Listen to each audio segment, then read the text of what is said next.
Commencer le direct. Bonjour. Bon, au revoir, on se rappelle après.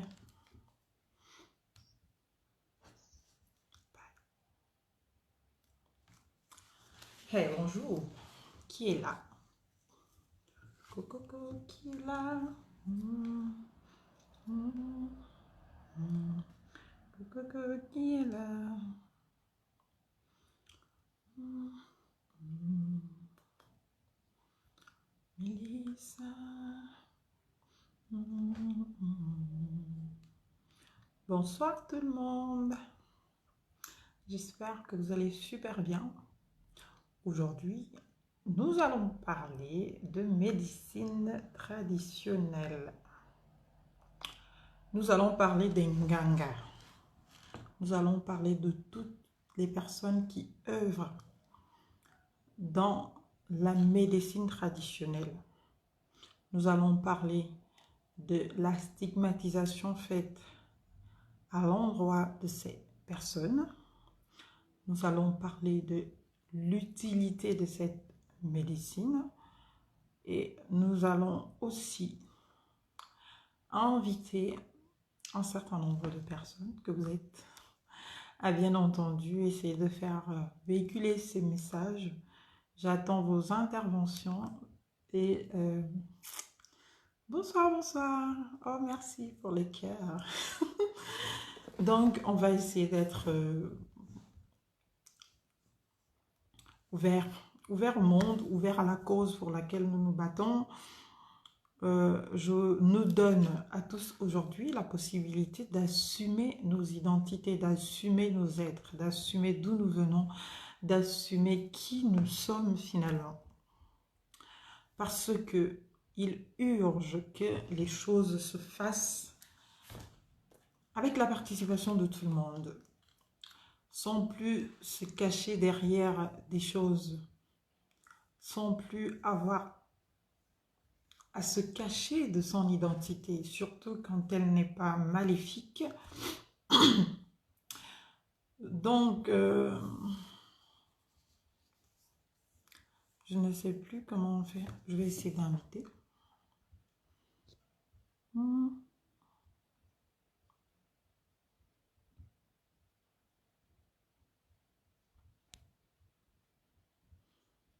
faut dire que...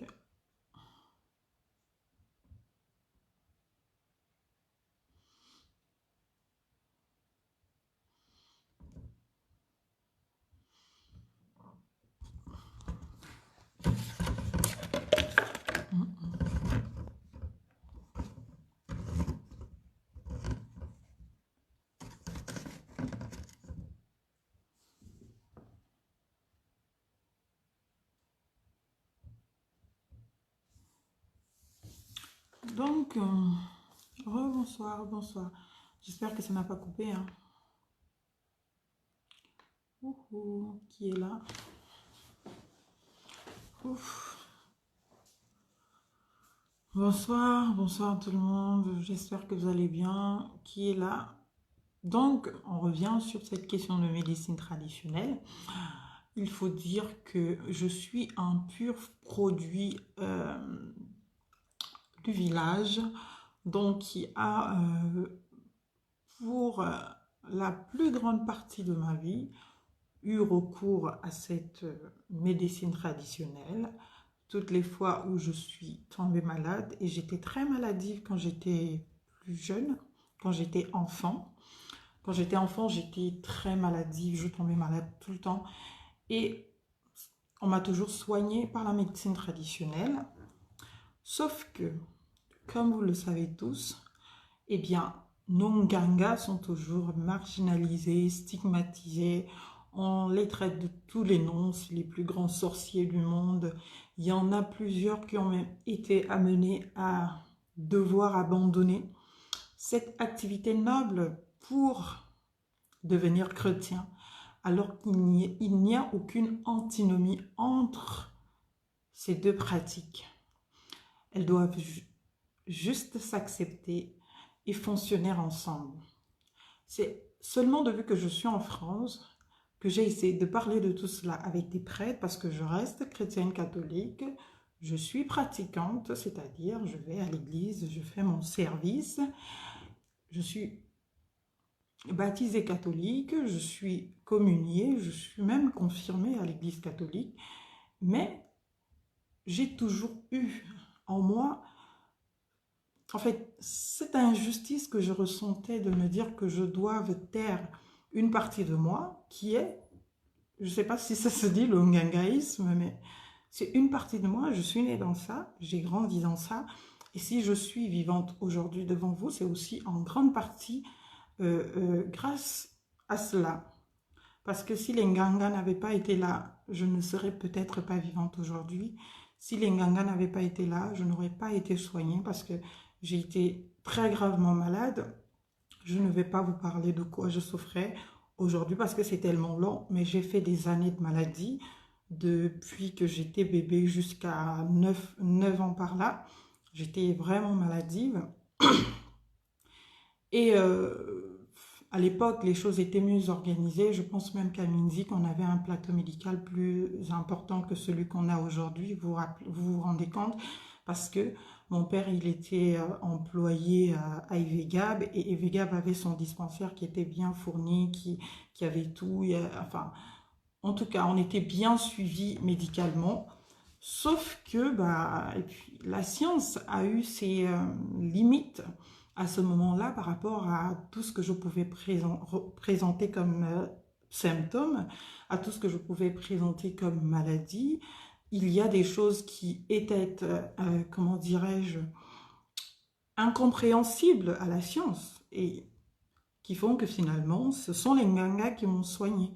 Et aujourd'hui, et aujourd'hui, j'ai le courage et je l'assume d'en parler parce que je sais que ça sauve des vies, parce que je sais que c'est important. J'ai grandi dans ce milieu, j'ai vu ma mère soigner des hommes et des femmes. J'ai vu ma maison se transformer en un hôpital et mon très cher père, père son âme, a dû supporter et porter toute cette grande charge sur ses épaules, devenant ainsi responsable de l'hébergement de plusieurs, devenant ainsi responsable de la restauration de plusieurs, devenant ainsi responsable de soigner des soins médicaux de plusieurs.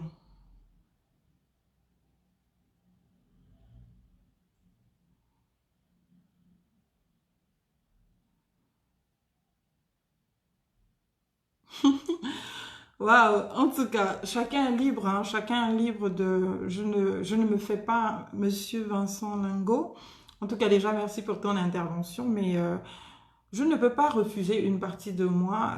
La religion catholique, je l'ai trouvée, donc elle fait partie de mon histoire. Et toutes les valeurs qui y sont enseignées, qu'elles soient colonialistes, qu'elles soient esclavagistes, qu'elles soient tout ce qu'elles sont, ou tout ce que les gens peuvent prétendre qu'elles sont, je suis quand même aujourd'hui majeure. Je dispose des capacités morales et intellectuelles qui me permettent d'avoir un libre arbitre, donc des capacités qui me permettent un choix. Et malgré toute la connaissance et la réalité qui a été celle de l'époque coloniale, celle de l'époque de souffrance, celle de notre partie sombre de l'histoire, mais c'est cette histoire qui a permis qu'aujourd'hui je sois là devant vous, capable de m'exprimer en français, capable de faire un certain nombre de choses. Donc je ne veux pas renier cette histoire. Les goths. Oh, je sais pas lire vraiment, je suis désolée. Je sais pas comment on dit. Bon, j'ai dit lingot, c'est Lego. Lego, je pense. Enfin, je suis désolée, vous me corrigerez peut-être plus tard. Et donc, je ne peux pas refuser cette partie de moi. Donc, je suis arrivée quand même à l'âge de la connaissance de me dire que je pouvais me dire que, bah, comme l'ont fait plusieurs de mes compatriotes, plusieurs de mes amis avec qui on a été à l'église ensemble très jeunes, parce que nous on a grandi aussi à l'église, j'habite à côté d'une église, c'est toute mon histoire, c'est toute ma vie, donc je ne peux pas renier cette partie aujourd'hui, bien qu'aujourd'hui j'ai la possibilité de m'en défaire si je le voulais, mais non, les valeurs qu'il m'enseigne l'église catholique, la manière de fonctionner de l'église catholique est celle dans laquelle je me reconnais en dehors de mes pratiques chrétiennes, enfin, je dis chrétienne, quelle est la valeur ajoutée que la religion a apportée que nous n'avons pas ou que nous ne connaissons pas. Mais il y a beaucoup de choses. Il y a tous ces messages relatifs à l'amour. Il y a tous ces messages relatifs au pardon. Il y a tous ces messages relatifs à... Je ne suis pas là pour faire un procès à la religion catholique ou à, comment dirais-je, à la tradition. Je dis tout simplement que j'assume d'être chrétienne catholique, comme j'assume d'être fille d'un Nganga, que je ne pourrais pas reconnaître un côté et nier un autre, parce que déjà les deux côtés ne s'opposent pas. Les deux côtés ne sont pas antinomiques, les deux se valent, et c'est de cette complémentarité des choses, de ces richesses qui font la personne que je suis aujourd'hui ou que je suis en train de devenir. Donc, vouloir taire un côté, me dire que il ne faut pas que je reconnaisse mon côté de fille de Nganga, de fille de traditionnaliste, de fille de, au profit de la religion catholique, au profit de la civilisation. Je dis non, parce que c'est grâce à cette tradition que, en partie, je vis aujourd'hui. J'ai aussi une histoire un peu particulière dans une étape de ma vie où j'ai été mal aussi, où la religion catholique, par les prêtres, a été présente et m'a considérablement aidée. Donc, je ne pourrais me défaire d'un côté et enfin, au profit d'un autre. Les deux font ma personne. Les deux font ma personne. C'est juste que le véritable problème n'a rien à voir aujourd'hui avec ce qui est de la religion catholique. Le véritable problème, c'est celui de l'acceptation de nous-mêmes déjà. Qui sommes-nous réellement? Est-ce que nous sommes les êtres qui devrions tout simplement accepter tout ce qui est le fruit de la civilisation au mépris de tout ce qui est véritablement nous, notre identité? Je veux dire, la médecine traditionnelle, franchement, je suis née dedans. Mes parents ont été Nganga, ma mère, elle l'a été. Ma mère a transformé notre maison en un centre hospitalier sans en être un. On a dû partager avec un certain nombre de personnes, avec des inconnus, parce que ma mère avait tout simplement ce désir de soigner les gens. Et beaucoup l'ont fait. Et je me demande aujourd'hui, pourquoi est-ce qu'il ne serait pas peut-être opportun de nous dire qu'il faut peut-être qu'on essaye de regarder de ce côté-là, de créer des conditions sanitaires, des conditions enfin, humaines qui permettraient à cette catégorie de personnes-là de s'exprimer et de faire, de faire profiter à un maximum de personnes leur savoir-faire. Parce que la société, en gros, a décidé de pointer du doigt cette catégorie de personnes et de dire que c'est tout ce qu'ils font est mal, tout ce qu'ils font est du fruit du diable, tout ce qu'ils font est antinomique à Dieu, tout ce qu'ils font est juste à oublier, alors que non, nos sociétés ont bien existé de par, ont bien survécu de par justement cette médecine traditionnelle qui nécessite un encadrement, justement qui va la permettre à être mieux régulée, à réguler les questions de dosage, parce que ça aussi parfois, quand elles sont moins maîtrisées ou pas bien maîtrisées du tout, elles peuvent avoir... bien sûr, j'attends. Bien sûr que ton humble avis ou ton avis tout simplement est important, puisque j'ai demandé à ce que vous interveniez. Et donc, c'est pourquoi aujourd'hui, je me suis dit, bah, il n'est même pas question du tout d'avoir honte de qui nous sommes, d'avoir honte de d'où nous venons, d'avoir honte de nous affirmer en tant que personne, en tant que qui nous sommes. Et il a juste été triste et c'est regrettable que très souvent chez nous, dans notre pays, enfin dans nos pays, certains représentants de certaines confessions religieuses, en l'occurrence l'Église catholique, voient souvent d'un mauvais œil que les praticiens continuent d'exercer, alors que non, aujourd'hui le monde est un peu plus ouvert. Et même ici, quand je discute avec des prêtres, j'ai même discuté avec un évêque de Gironde à qui j'ai posé cette problématique, que voilà mon histoire, voilà d'où je viens, voilà qui je suis. Mais je me sens mal qu'un prêtre chez moi au Gabon me dise que je ne dois pas aller chez les Nganga parce que c'est contre Dieu, parce que, enfin, ça ne colle pas avec la pratique de la religion catholique, alors que ce Nganga n'est pas forcément le diable incarné. Ce Nganga, c'est peut-être souvent pour des raisons médicales qu'on s'y rend, et très souvent, on trouve des solutions à nos problèmes, et il y a un certain nombre de maladies que l'on soigne traditionnellement, que même moi aujourd'hui, je me retrouve dans un village, je peux soigner parce que j'ai été enseignée à cela, parce que mes arrière-grands-parents l'ont fait, mes grands-parents l'ont fait, ma mère l'a fait, et j'ai vu tout le monde faire, et c'est vraiment toute une histoire qui s'est apprise de génération en génération. Ce n'est pas forcément le fait folklorique qui doit être mis en avant, de dire oui, les gens rentrent en transe, mais après, c'est des modes de savoir qui sont propres à nous, à notre civilisation africaine. C'est des modes de transmission des savoirs savants, comme j'aime les appeler, j'aime à les appeler. Et donc, aujourd'hui, nous sommes en pleine crise sanitaire de par le monde entier, qui est cette crise du fait de ce virus Covid-19. Je ne suis pas médecin, je ne m'y connais pas non plus en médecine, mais j'estime que, par exemple, je l'ai dit dans un post il n'y a pas longtemps, que par exemple, notre gouvernement gagnerait peut-être à se pencher sur ces personnes-là qui détiennent des savoirs que l'on peut exploiter, que l'on peut encadrer. Et pourquoi ne pas créer un hôpital de médecine traditionnelle?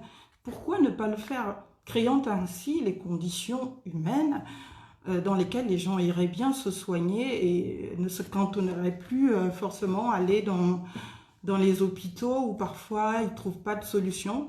Et sachant que dans nos villages généralement, enfin la majorité des villages gabonais n'ont pas accès à la civilisation. La majorité de Gabonais n'ont pas accès à la civilisation, n'ont pas accès à des établissements de santé, des établissements médicaux. Et même quand il y a des établissements de santé ou des établissements médicaux, il n'y a pas de plateau médical disponible. Et même quand il y a un plateau médical disponible, il n'y a pas des compétences requises pour l'utiliser. Donc, ce qui fait qu'en gros, on se retrouve toujours dans des difficultés où nous ne pouvons pas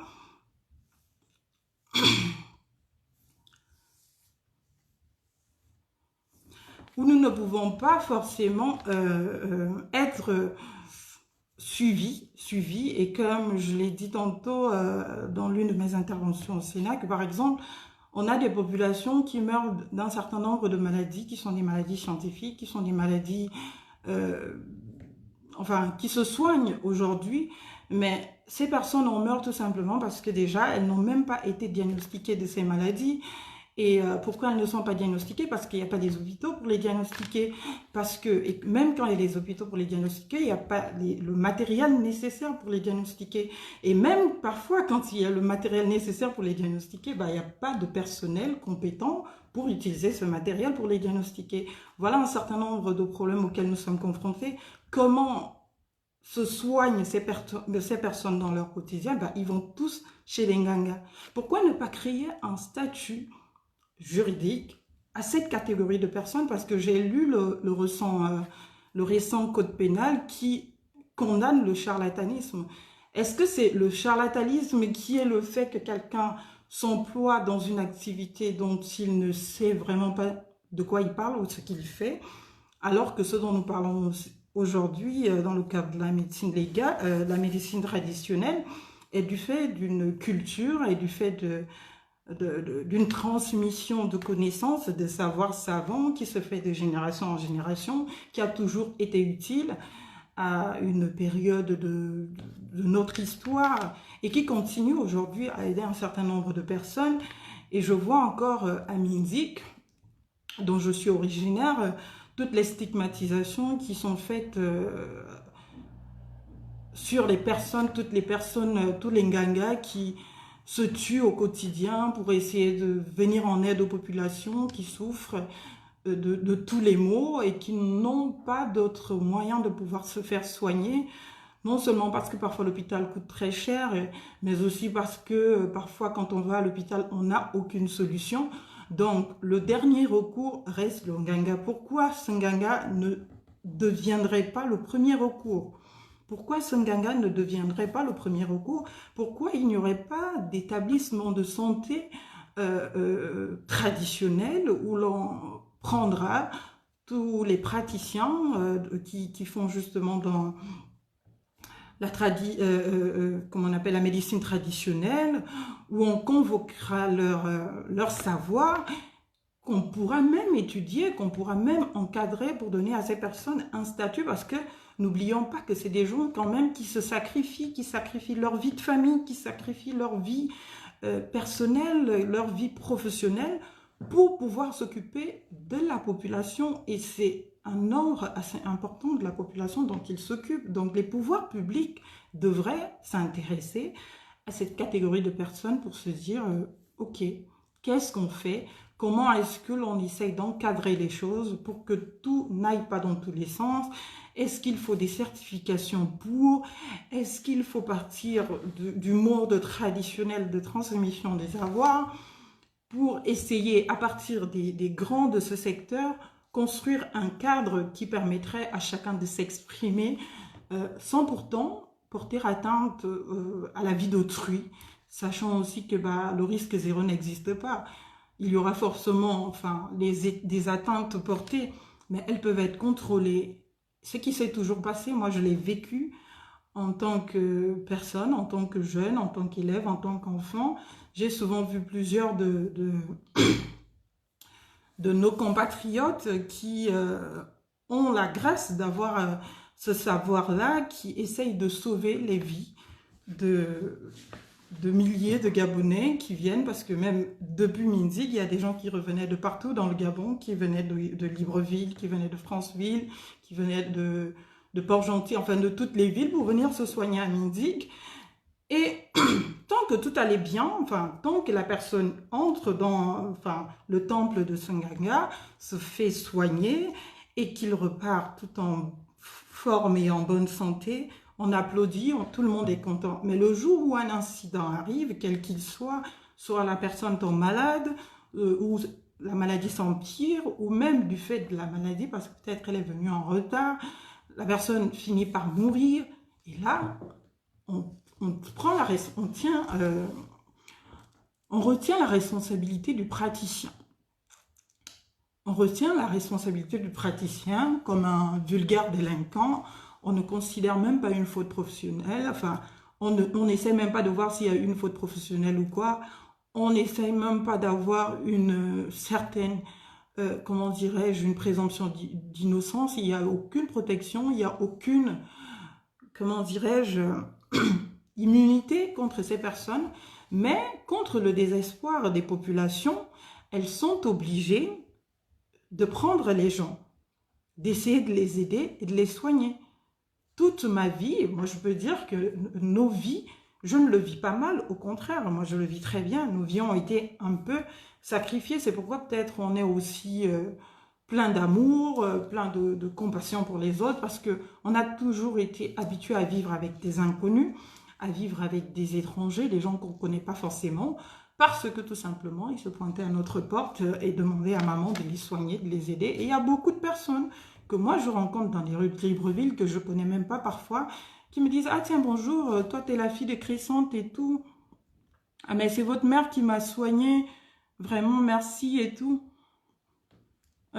Monsieur Vincent, je vais essayer de lire rapidement pour essayer de voir ce qu'il en est. Excusez-moi.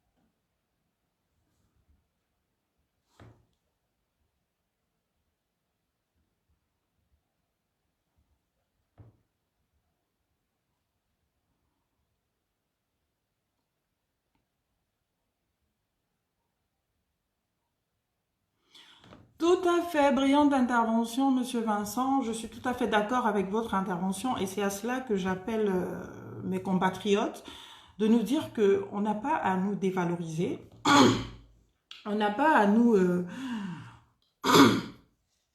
dévaloriser parce que c'est une partie de nous, c'est même notre, enfin c'est la plus grande partie de nous, c'est celle qui nous a construites. C'est celle qui nous a vu naître. Moi, j'ai grandi dans la forêt. J'ai une relation assez particulière avec la forêt parce que je la connais, la forêt. Je connais mieux la forêt que n'importe quel autre milieu parce que j'ai grandi au village. J'ai passé la plus grande partie de mon enfance au village. J'y ai même étudié. J'ai fait des études. Vous vous rendez compte aujourd'hui, c'est vrai que parfois, on n'a pas envie de critiquer, mais il y a des réalités qui sont tellement flagrantes qu'on est obligé de nous poser des questions, de se dire, mais où est-ce qu'on va? Où est-ce que l'on va? Où est-ce que va le monde? Il y a une époque où nous nous soignons de par nous-mêmes, dans nos villages, et que ça se passait très bien. Il y a aussi une époque où, par exemple, dans le village de ma mère, à Yinan, on n'avait pas besoin d'aller à Minzik pour apprendre. On avait une école, on avait des enseignants là, on vivait au village, on vivait pleinement, on vivait épanoui. Et cela n'a jamais fait de mal à personne. Excusez-moi, je vais boire un peu d'eau parce que... Désolée. Oh mon Dieu.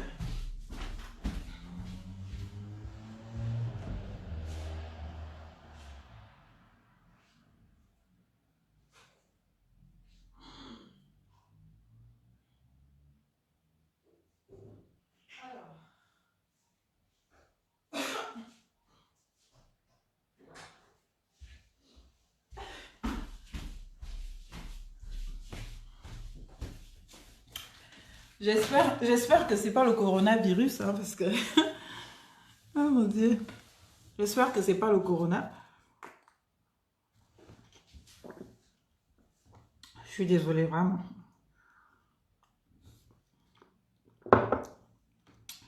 Merci, Monsieur Vincent. Donc, reprenons. Je dirais que c'est exactement à cela que je voudrais inviter mes compatriotes à nous dire que nous n'avons pas à avoir honte de notre identité. Personne d'autre ne viendra la valoriser à notre place. Et le jour où quelqu'un d'autre le fera, eh ben, on n'aura que nos yeux pour pleurer parce qu'on se serait fait avoir, tout simplement. Ici en France, j'ai eu pas mal de discussions avec un certain nombre de personnes qui, elles, semblent bien s'intéresser à cette question de médecine traditionnelle, à cette question des savoirs savants africains, des savoirs savants traditionnels, et puis qui veulent se l'approprier, l'industrialiser, et puis en faire une véritable force, une véritable offre de soins. Et cela arrivera d'un moment ou un autre, à un moment ou à un autre. Cela arrivera, sauf que malheureusement, cela ne sera, enfin, tous nos efforts ne pourraient à ce moment-là pas être, comment dirais-je, à notre mérite, parce que ce sera au mérite de la personne qui les aura valorisés. Donc, comment est-ce qu'on peut arriver à nous dire qu'on a un patrimoine culturel au Gabon qui est suffisamment important et cela doit bien exister dans toutes les cultures, que ce soit les Fang encore je connais, mais que ce soit les Mienais, les Téké, les Bakota, les, comment on dit, les Nzebi, et tous les autres, enfin, et toutes les autres ethnies, chacune d'elles doit avoir ses moyens de subsistance, ses moyens de survie, qui marchent pourtant, mais qu'il faudrait à un moment donné reconsidérer, essayer d'encadrer, leur donner un cadre qui leur permette de s'exprimer, de s'employer et d'aider le monde, pourquoi pas. On parle de coronavirus aujourd'hui, de par les symptômes que le coronavirus donne, franchement, je pense que c'est une maladie, enfin, c'est un virus qu'on peut facilement prévenir en Afrique, nonobstant le fait l'effet climatique et autres, mais c'est un virus qu'on peut facilement prévenir en Afrique parce que nous aussi, on a nos procédés d'immunisation. Nous avons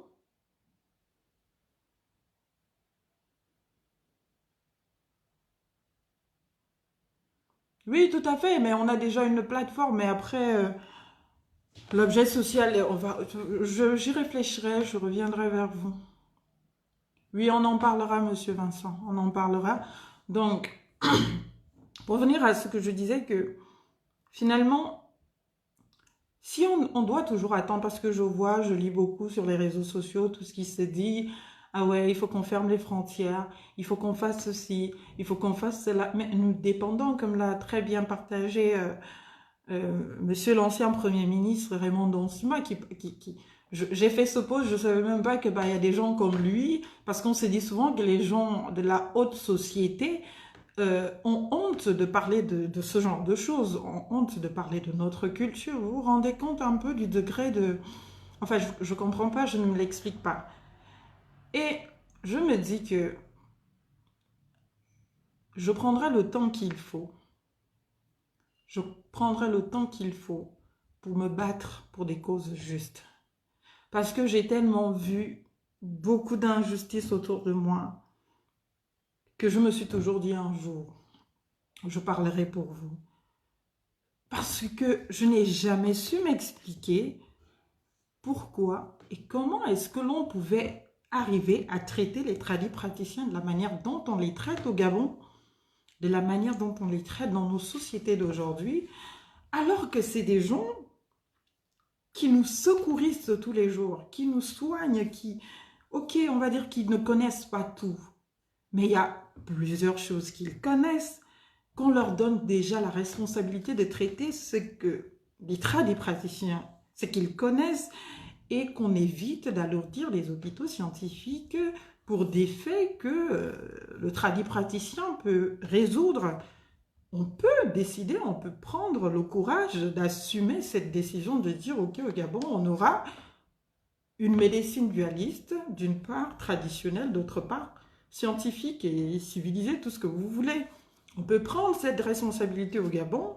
Il suffirait tout simplement de mieux encadrer les choses, de bien identifier les tradipraticiens, de bien voir comment est-ce qu'ils travaillent, de les accompagner dans l'approvisionnement de leurs produits, parce que il faut vous rappeler que c'est des gens qui travaillent dur pour sauver des vies.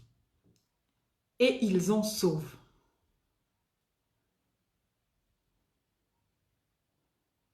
Ils en sauvent. Je me rappelle ma mère, ma grand-mère, mes tantes, qui ont fait dans ce métier. C'est un métier, moi je le dis. Il y a des personnes qui ont passé toute leur vie à être nganga, à sauver des vies, et qui finissent sans aucune récompense, même pas étatique, même pas un simple petit symbole, déjà qu'ils ne peuvent pas vivre de leur métier parce que c'est un métier et on doit arriver à le reconnaître. C'est des personnes qui ne dorment pas, qui n'ont pas de vie de famille, qui n'ont pas parfois pas de vie sociale. La seule vie sociale que ces personnes aient, c'est lors des instances un peu folkloriques et tout. Là, il y a quand même une symbiose. Et même là, elles ne sont pas forcément elles.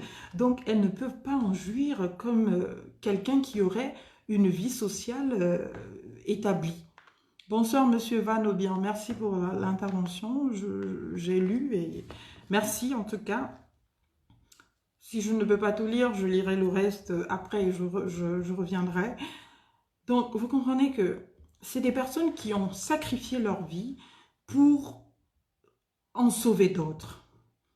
Je vois encore tous ces Nganga qui doivent se réveiller dans la nuit, à 1h du matin, pendant que tout le monde dort, pour aller à des kilomètres dans la brousse, pour aller recueillir tout le nécessaire pour soigner le patient ou les patients de demain et qui ne va pas dormir, et qui enchaîne des jours, et en plus de faire le travail d'aller recueillir lui-même les produits nécessaires pour soigner, il doit aussi faire la garde comme un médecin à l'hôpital, quoi. C'est-à-dire, il doit faire la garde, il doit veiller sur ses patients, voir qui dort comment, et qui a pris ses médicaments, qui ne les a pas pris, comment est-ce qu'ils doivent les prendre, sachant que la majorité des médicaments doivent s'administrer par lui-même. Vous n'avez pas le son? Est-ce que vous m'entendez? Hello? Il paraît qu'il n'y a plus de son.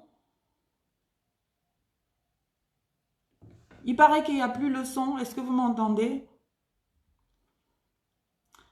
Donc, j'espère que vous m'entendez. C'est une problématique qu'il va falloir à un moment donné de notre vie, de notre histoire, mettre sur la table. Ah, tant mieux, merci. Mettre sur la table et d'en discuter. Mais honnêtement, parce que je pense que ça fait quand même beaucoup trop longtemps qu'on a essayé de fermer les yeux sur cette nécessité actuelle.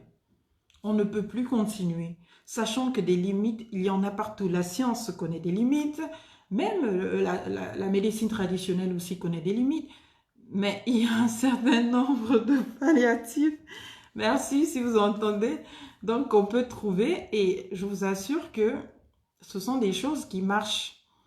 Nous pouvons nous organiser à tout faire pour que cela soit effectif. On ne peut plus continuer à se taire. Le coronavirus, moi j'en connais bien des bains traditionnels. Bah, écoute, on te dit le matin que tu as le coronavirus, on te le fait au village, bah, tu es guéri. J'en connais bien. Les bains, on te fait une bonne potion bien chaude avec tous les ingrédients qu'il faut au village, mais ton coronavirus, il va fuir tout seul. C'est-à-dire qu'il n'aura même pas eu le temps de t'étouffer, de t'asphyxier, de t'empêcher de respirer. Il n'aura même pas eu ce temps. Mais nous avons beaucoup trop stigmatisé ces gens que certains sont arrivés à un stade où ils se sont dit « Ok, je ne dors pas, tout le temps, je me sacrifie pour essayer de sauver les vies. Et la récompense que j'ai de la société, c'est de me stigmatiser, de m'injurier, alors que ces gens-là ne gagnent rien. Je ne connais pas un ganga qui est devenu millionnaire. Je ne connais pas un ganga qui est devenu milliardaire. C'est-à-dire que les quelques sommes symboliques que ces personnes demandent finissent toujours encore par nourrir tout le reste qui est là, parce que je parle de mon cas, hein, je parle de mon cas. Il nous arrivait à la maison d'être plus de 30-40 personnes dans une maison qui faisait même pas 50 mètres carrés.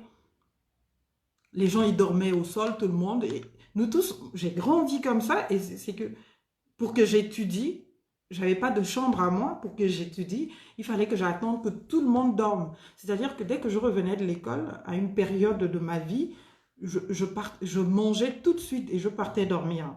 Donc c'est pourquoi je peux dormir même dans une salle où il y a un concert parce que le bruit ne me fait rien. J'ai tellement grandi dans le bruit que finalement, il ne me fait rien aujourd'hui. Pour dormir, franchement, je n'ai pas besoin de paix, de silence, je dors. Donc il fallait que dès que je revienne de l'école, je grignote à manger, je grignote quelque chose et je pars dormir.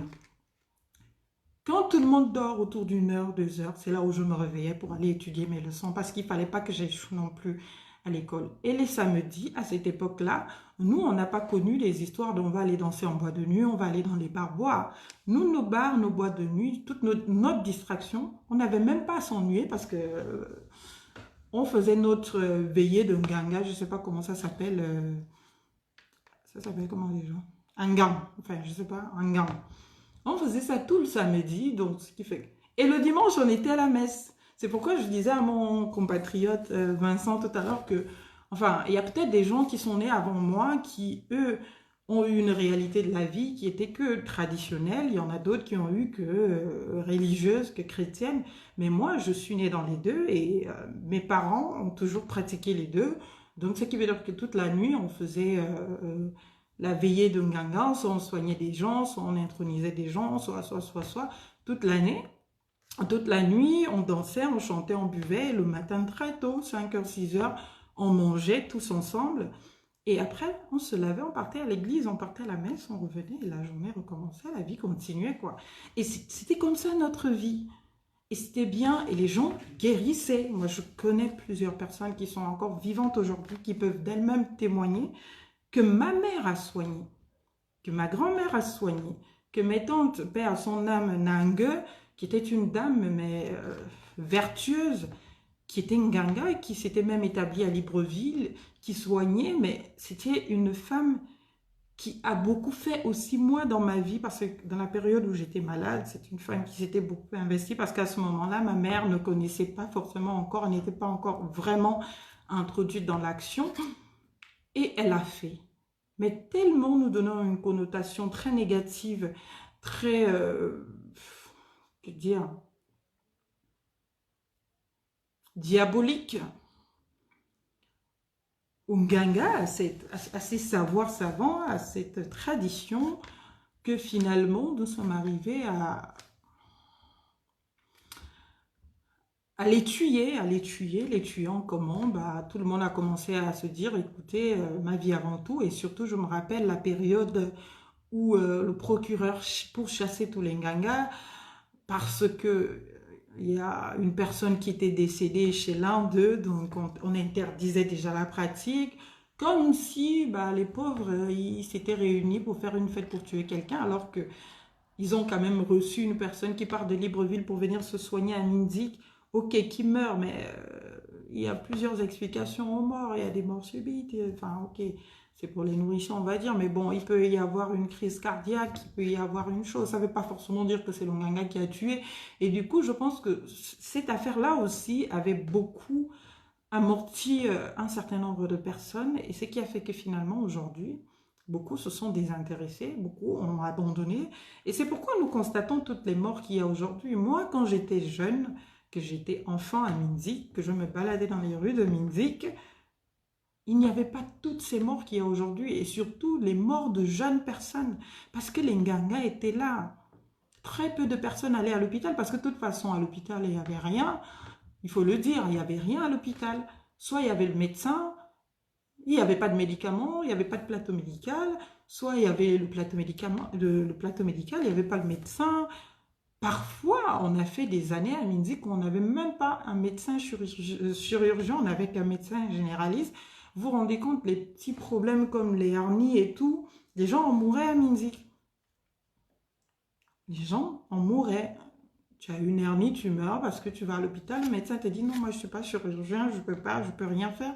Et si tu n'as pas assez de moyens pour aller loin à Oyem, bah tant pis pour toi. Alors que la médecine traditionnelle, elle est là, elle prévient beaucoup de maladies. Et généralement, les gens qui ont été bien suivis, parce qu'il y a aussi beaucoup d'offres, hein, de processus de renforcement du système immunitaire qui sont dans nos cultures, qui font que, enfin, si tu as été souffrant quand tu étais jeune et que on t'a souvent, enfin, on t'a souvent donné des immunisants et enfin, des produits qui te renforcent le tonus et tout, mais finalement, quand tu grandis, tu ne tombes plus malade, ou presque plus. Donc, je ne voudrais pas faire des heures et des heures sur cette vidéo, je voudrais juste vous dire que c'est encore un autre combat sur lequel je vais devoir me lancer et je compte sur vous pour le mener à bien. Parce qu'il urge que nous tenions compte des capacités qui sont les nôtres. Parce qu'il urge que nous tenions compte des savoirs qui sont les nôtres. Parce que ça aussi, c'est une réalité africaine. Nous préférons toujours encourager et soutenir, valoriser ce qui vient d'ailleurs, au lieu d'encourager, de soutenir, de valoriser ce qui vient de nous. Nous avons des savoirs. C'est demain, quand les Occidentaux s'approprieront ces savoirs, comme un certain nombre l'ont déjà fait, et qu'ils reviendront nous les vendre, qu'on va les revendiquer. Qu'on va les revendiquer. Tant qu'il est temps que l'on le fasse nous-mêmes, personne ne s'y intéresse. Les seules personnes qui interviennent, c'est pour venir diaboliser, c'est pour venir insulter, c'est pour venir mépriser, c'est pour venir tuer.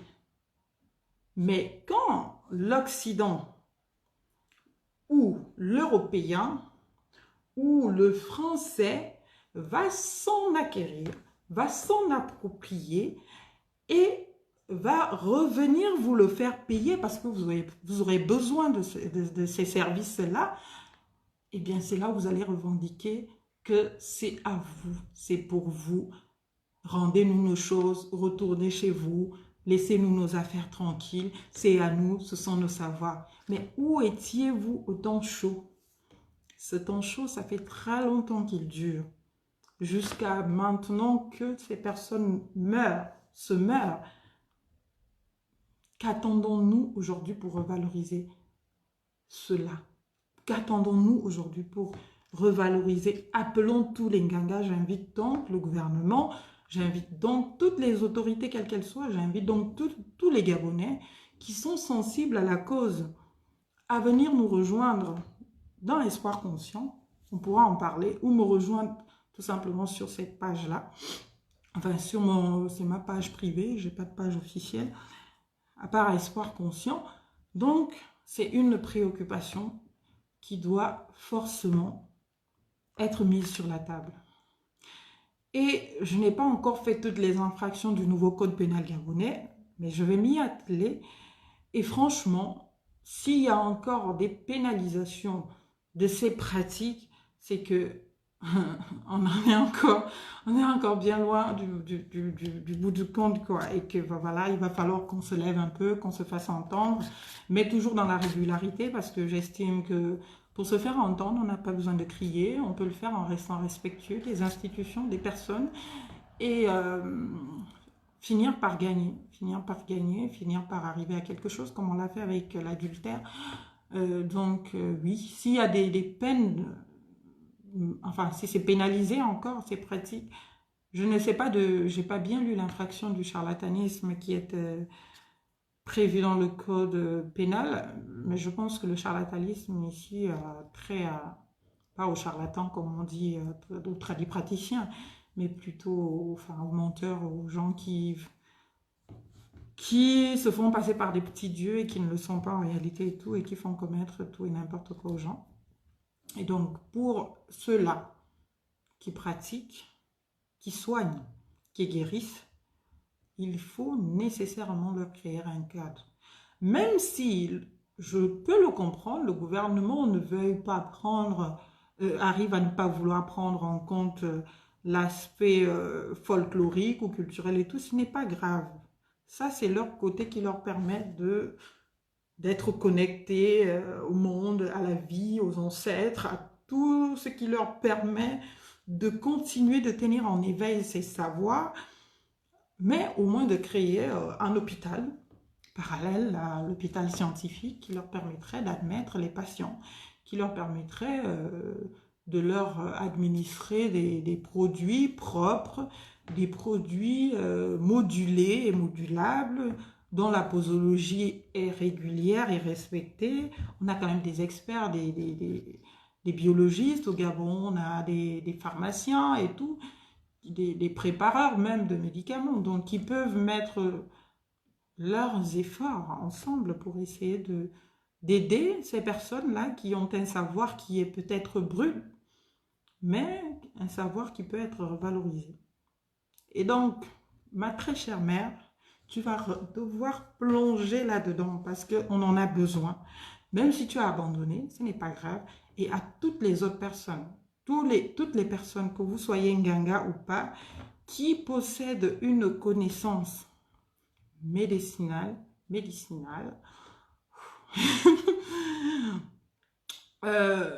traditionnelle, enfin, une connaissance de médecine traditionnelle, je vous prie de ne pas abandonner le combat. Nous vous adresserons certainement une information pour essayer de tous vous recueillir si le gouvernement prend les devants et le fait, répondez présent. Allez-y à ces rencontres s'ils en initient. Et essayez de participer à sauver le monde parce que vous faites beaucoup. Vous avez sauvé beaucoup de vies. Vous avez sauvé beaucoup de vies malgré tout ce qu'on vous a fait, malgré les humiliations, malgré les stigmatisations, malgré la difficulté même d'arriver à vos fins qui étaient bien claires. Soigner les gens parce que je sais le travail que c'est pour avoir moi-même participé à ces quelques moments de recueil, de recherche de médicaments dans la forêt. Ce n'est pas forcément les médicaments ou les produits que l'on prend derrière la maison. Il faut aller dans la brousse, la pure. Celle qui n'est pas travaillée, la brute, la vraie brousse. Il faut y aller, il faut connaître comment s'adresser aux arbres, il faut connaître comment s'adresser à l'herbe, il faut savoir comment s'adresser au sol, parce qu'il y a aussi certains sols que l'on prend pour soigner des gens, il y a des feuilles que l'on prend pour soigner des gens, il y a des écorces que l'on prend pour soigner les gens, mais on ne va pas dans une brousse et on commence tout simplement à ramasser tout et n'importe quoi et se dire que ok c'est bon, on a fait l'affaire. Non, il faut connaître. En plus, il faut savoir s'adresser à chaque chose parce que, comme on nous le dit, les morts ne sont pas morts, ils sont dans la nature, ils sont dans l'eau. Parfois, on s'adresse aux morts, on y croit. C'est notre histoire, c'est notre croyance. Personne ne va nous l'enlever. Parfois, ils reviennent à nous, ces morts, pour aider ceux qui sont encore là dans la vie d'aujourd'hui, pour les aider, pour leur apporter de l'aide, pour, enfin, dans quelques domaines que ce soit. Donc, c'est important, ce retour aux sources. Et j'espère que les limites exposées par le Covid-19 vont vraiment nous amener à réfléchir et à nous dire que l'herbe n'est pas forcément verte chez le voisin. Parfois, on a des trésors inestimables. On ne connaît pas qu'on en a. On ne connaît pas sa valeur ou leur valeur. Mais c'est autrui qui vient nous apprendre que mais finalement, ça c'est un trésor. Et c'est quand autrui l'a pris, l'a exposé au monde, qu'on vient maintenant après nous identifier à ce trésor. Et c'est ce qui risque de se passer ou qui se passe même déjà avec la médecine traditionnelle. Donc, faisons attention. Les jugements, franchement, moi aujourd'hui, je suis à une étape de ma vie. Peut-être je vais mourir demain ou après-demain, ou franchement, je me dis, mieux vaut je m'exprime sur des sujets qui me parlent, qui me passionnent. Si ça passe, tant mieux. Si ça passe pas, tant pis, j'aurais quand même parlé. Après, si on ne m'a pas écouté, ce n'est pas grave. Au moins, je mourrai en ayant la satisfaction d'avoir essayé de faire quelque chose, même si ça n'a pas marché. Peut-être 10 ans après, ça marchera ou je ne sais pas trop quoi. Mais au moins, j'aurais essayé. Donc, les stigmatisations sur les Nganga ne tuent pas les gens. En tout cas, tout ce que moi j'ai vu n'ont tué personne. Tout ce que j'ai vu n'ont pas fait de pratique pour aller assassiner X ou Y. Tout ce que j'ai vu ont soigné les gens. C'est le métier premier d'un Nganga, soigner. Enlever les malédictions et tous les autres et soigner. C'est le métier premier d'un Nganga, c'est soigner. Maintenant, comme le médecin scientifique a sa méthode pour soigner, il sait qu'il doit d'abord faire une consultation. Le Nganga fait sa consultation. Il doit ausculter le médecin. Par rapport à tout ce qui ressort de la consultation, il va peut-être, le médecin scientifique, proposer des examens plus approfondis si la maladie n'est pas apparente. Il va peut-être recommander d'autres examens. C'est ce que fait le Nganga. Le Nganga va dire, ok, on fait une première consultation. Si elle n'est pas concluante, on va faire un autre truc, une autre pratique pour avoir la réalité de la situation parce qu'il n'y a aucun Nganga non plus qui va directement venir vous voir et commencer à vous donner des médicaments. C'est tout un processus, il y a des manières de le faire, je ne veux pas tout dévoiler ici, je n'en ai pas le droit et je ne le ferai pas, ce sera trop facile. Et donc, Et après, donc, tout le monde passe par la consultation, tout le monde essaie de comprendre de quoi souffre le patient, tout le monde essaye des traitements, que ce soit le médecin. Il n'y a pas de médecin qui donne un traitement sûr, dire que ça va vous guérir. On essaye par rapport à une pathologie, par rapport à ce qui a déjà marché avec autrui ou par rapport à comment on le sent. Parce que les médecins aussi ne sont pas que des personnes mécaniques qui viennent, qui appliquent. Elles sentent des choses, ils sentent des choses et puis ils se disent, bah ça peut marcher pour ce patient par rapport à lui, par rapport à son histoire, par rapport. Ça peut ne pas marcher dans un contexte différent. Donc, je préfère proposer autre chose que ça. Ça, c'est aussi le travail des médecins. Donc, avec les Nganga, c'est la même chose. Sauf que chacun a sa manière de procéder. Et quand ils arrivent à trouver une solution, eh ben, ils l'appliquent. Ils l'essayent. On voit au bout d'un moment, si ça ne marche pas, on change de traitement. On consulte encore, on fait des examens approfondis. C'est ce que fait le Nganga. Il va faire des examens approfondis, il va faire les tocs, il va faire le saut, il va faire un certain nombre de choses. Ce sont des examens approfondis qui vont venir révéler la réalité de la situation du patient. Et dès lors que toute cette réalité est établie, eh bien, le Nganga va se mettre au travail, aller là où les esprits lui disent d'aller, là où elle doit aller pour trouver le médicament. Parfois, c'est derrière la maison. Moi, j'ai vu ma mère, il y a des jours où on se balade, pourtant on ne pense pas à soigner quelqu'un, hein, ou quoi, et après, elle a une présence d'esprit comme ça, bon, on lui dit de prendre un truc, on est là en train de se balader, elle prend juste une petite herbe là, elle a une présence d'esprit de ce qu'elle doit faire, et dès qu'elle arrive à la maison, elle le fait, et ça marche. Le patient est guéri, mais enfin, qu'est-ce qui s'est passé, on ne comprend pas. Ça peut se régulariser, ça peut se régulariser, donc c'est des procédés qui sont peut-être différents. Le médecin, il a sa manière de procéder, le Nganga a sa manière de procéder. Tous ne résolvent pas forcément les mêmes réalités, mais il y a des réalités enfin, que le Nganga peut mieux gérer que le praticien. J'ai fait une formation il y a 2 ans en psychiatrie criminelle, enfin tout ce qui est psychiatrie, tout ce qui est criminologie, psychiatrie criminelle et autres. Et c'est là où j'ai vu qu'en fait, même les Blancs souffrent de tout ce dont nous souffrons au Gabon, en fait. Ce pourquoi, chez nous, on va chez les Nganga, les Blancs, ils vont chez les psychiatres et les psychologues ici. Vous comprenez un peu? C'est-à-dire que pendant ce cours, à chaque fois que on décrivait une maladie, les symptômes et tout, je dis, mais attends, mais c'est au village, ça existe au village, ça existe au village. Et même la science n'a pas encore ici trouvé des solutions. C'est des gens qu'on envoie, par exemple, je vous prends un petit exemple. Vous voyez, il y a souvent les gens au village qu'on dit qu'ils sont possédés, no yoignon, enfin, on dit enfant, c'est-à-dire que la personne a une forte sensation que sa tête est ouverte, mais vraiment ouverte, c'est-à-dire elle devient folle, si vous voulez. Parfois, on parle pour les gens qui mangent l'iboga que on va faume, enfin on va faume, je ne sais pas comment on dit ça, que tu as déraillé peut-être pendant ton intronisation et tout. Et bon, il y en a qui n'ont pas eu forcément besoin de passer par là pour l'avoir, mais il y a des gens qui ont ces maladies chez nous. Et après, on les amène chez les Nganga. Le Nganga le prend, le traite et tout. Et la personne redevient normale, comme vous et moi. Alors qu'ici, ces personnes ne guérissent pas encore. Hein. C'est-à-dire, on va vous donner des calmants, on va vous donner des tranquillisants.